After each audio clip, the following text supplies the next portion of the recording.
Hand digging a Christmas tree. And we don't really dig a lot of Christmas trees out, but we do dig many of them every year. And the reason why people like to have us dig Christmas trees for them is that they can plant the tree after Christmas.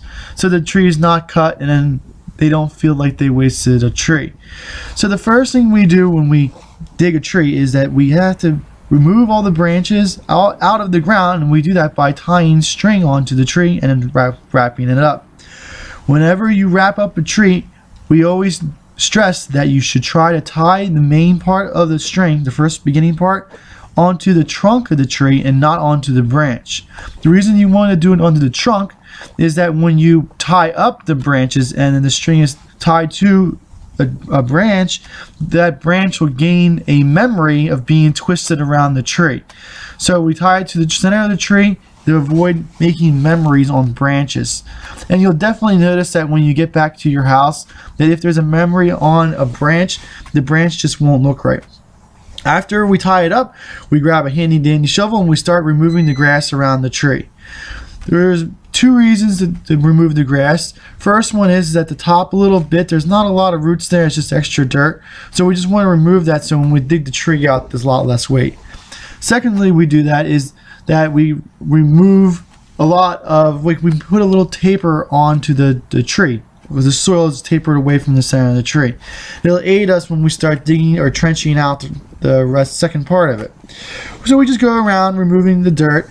If we see any like little shrubs or any grass clumps, we usually get rid of that fairly well. After we remove the grass, we grab the king spade. This is the main digging shovel, and we start trenching around the tree. It may seem like a lot of work, and a lot of people do like to shortcut it, but the reason we like to trench around the tree is so that when we eventually pop the tree out of the ground using the shovel, you're not prying against the side of the tree ball, you're prying from the bottom up.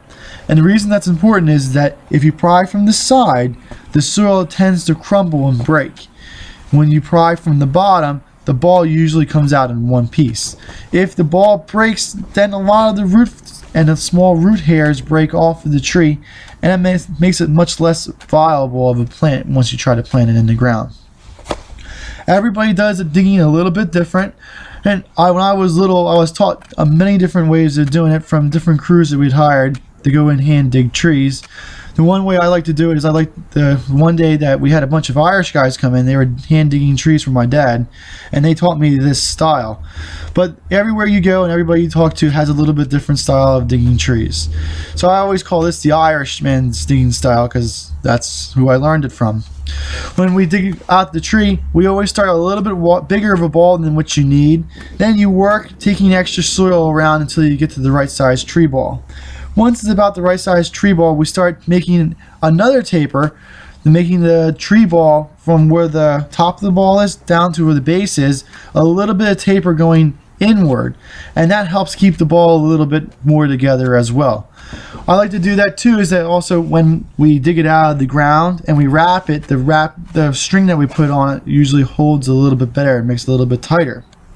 When we have people go dig trees with machines, they always have a taper to it as well, so it makes it more uniform when you go to the nursery and buy the tree out. Every now and then you'll find a root that sticks out that's just a little bit bigger than you want to cut with the shovel. Do try to use pruners to cut those so you make a nice clean cut with it. If you have a real sharp shovel, you can go through it, but too big of a root, you never get a really nice cut on it. So do have some sort of ways of pruning large roots so that you don't make major injuries that don't heal over time.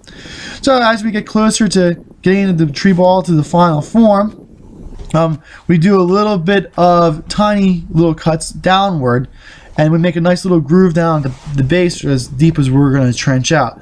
The reason for that is that we like to use the shovel to try to dig underneath the tree ball, and the better the angle you get on it and the more uniform the angle you get on it going around the tree, you get a nicer, rounder, better looking bottom, and that makes it easier for when you tie the string onto the tree. Now it was really cold out this day. I think it was like 20 degrees, and the shovel I had was sitting outside, so it was freezing, so my hands got a little bit cold, so I got to warm up my hands a little bit. After I warm up my hands, I start with the initial digging underneath the tree. And this is the only time where I like to really use my feet to push pressure down on it. One key thing that I learned is that when you dig the tree out and you're digging down, you don't like to pry on your first initial digging with your feet, because if you pry, then the ball starts to break apart a little bit. So after you go all the way around it, then you can pry it and break it out of the ground.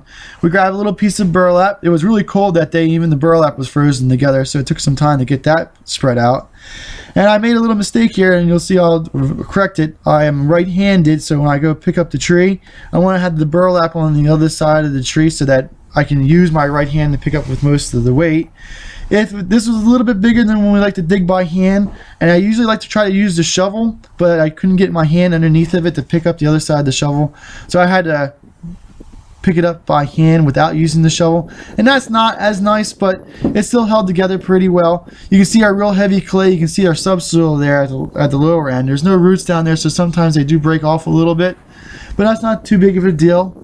In our area, every area you dig a tree out of, the root systems are a little bit different, and that has to do with how much air, how deep the roots can go to get air, if it's too wet down there. But we're in Pennsylvania and we have a fairly heavy clay, so a lot of our roots are up in the upper layers of the soil, not too many down in the lower layers. You can see kind of where those white roots sticking out that I cut, and most of that's up on the upper edge. So now I take the burlap and I wrap it around it. I grabbed a little bit bigger piece of burlap than I need, but it's always better to have too big of a piece than too small of a piece. You have too small of a piece, it's hard to cover the whole thing, but if you have too big of a piece, you can just wrap it around. Whatever extra burlap you have, I always like to wrap around the center of the trunk of the tree. The reason I like to do that is that when I take the twine and cut the twine and I tie onto the tree, that twine's tied on and it's rubbing up against burlap, not up against the trunk of the tree. It's not that big of a deal, but I think that if you have a delicate tree like that's still growing, like a maple or dogwood, and the bark's growing at that time, and you put the string onto it, you can sometimes damage the bark. So it's just a convention I like to use, so you assure that you don't damage the bark of the tree. I don't know how effective it actually is or how much you need to do it, but that's what I like to do. The first piece of string goes right around the tree, just as so, underneath of it, and then I like to try to make it go through the center of the tree as possible. Sometimes it's really hard, but the more on center you get, the better the tree ball is going to look. And this is basically the string that you use to pick up the tree. It doesn't really hold the ball too much in place, but it helps you move the tree around. And I do the second one around, making it go through perpendicular at the bottom. I loop the string through itself, and that holds the string in place so it doesn't move. After that, go back around up to the trunk of the tree, and then we just tie it off. You can see at the base that it loops through, and that kind of anchors it. It doesn't really move after you do that simple little tie off on the bottom, and you just tie off on the top. You can try to make it as tight as possible, but it's as hard as you pull, it'll always go loose, mostly because the string kind of molds into the soil, so it doesn't really get real tight. So you cut off the extra.